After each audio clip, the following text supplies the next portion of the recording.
and you just thought you couldn't grow one of these. I'll show you.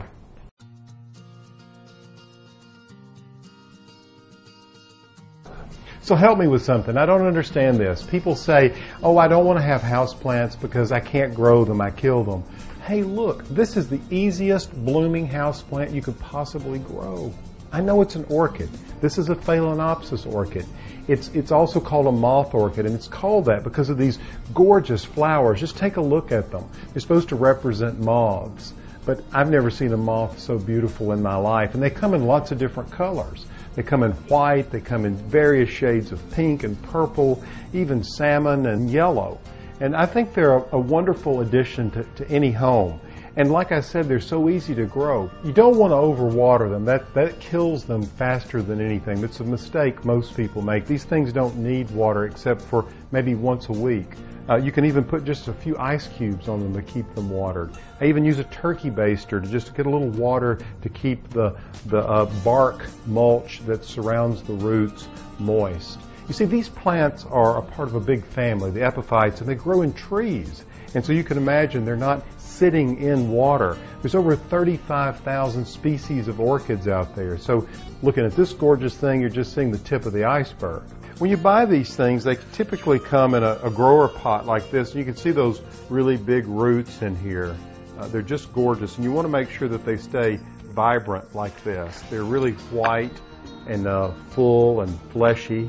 I'm going to push this back in here like this because I want to finish my demonstration, which is really about how they're staked. You want to make sure that when you're buying them that they're staked like this and the stems aren't broken. And the other thing that I look for, and I didn't see any when I went to the nursery this time, but you might want to try to find some with extra buds.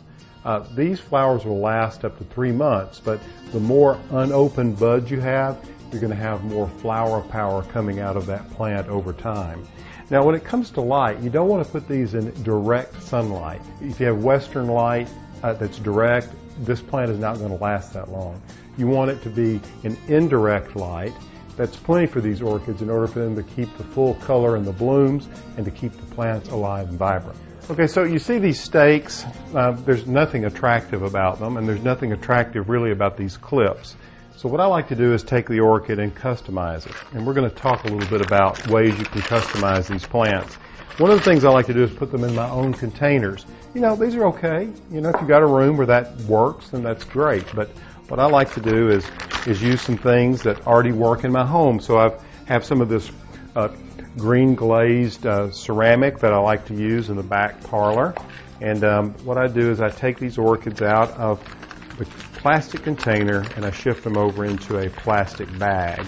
So that's a 1-quart freezer bag, and you just let it get nestled in like so, and then I just roll this back. So a quart is just about the right size. You'll find that maybe a little tight. You'll have to wrestle around with it like I'm doing, but hey, that's just the way it goes, okay? Keep the stakes in here for now, all right?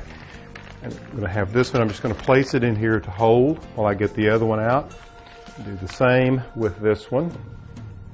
Hopefully it'll be a little more cooperative. And the other thing you need to know about orchids when it comes to temperature, if you're comfortable, your orchid is likely to be comfortable. So they don't like it too cold. You see this one's going in much easier. It's more compliant. I like a compliant orchid. And I'm just going to roll this down.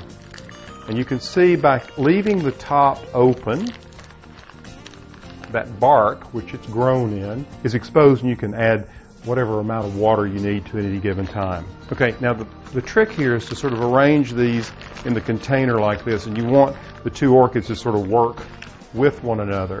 See how I've got all of these kind of moving in the same direction.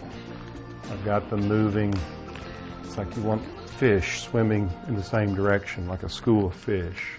So once you get them in place, what I do is I like to take pieces of newspaper and just wedge in the sides to help hold them in place. You don't have to use anything fancy.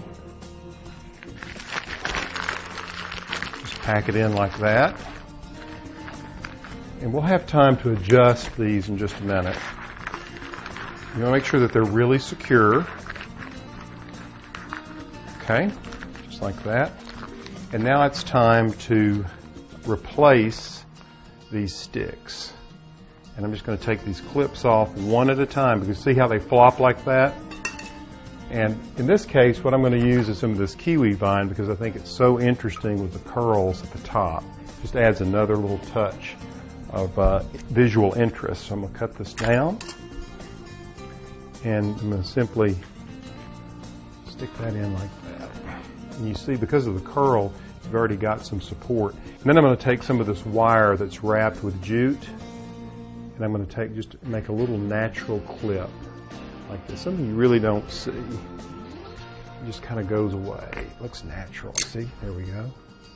Then I'll do each one of those individually. Okay, the last thing you want to do is you want to take some of the sheet moss. What I did is I moistened it earlier. I like to put it in a baking dish like this, and you just want to cover the top of the orchid like this.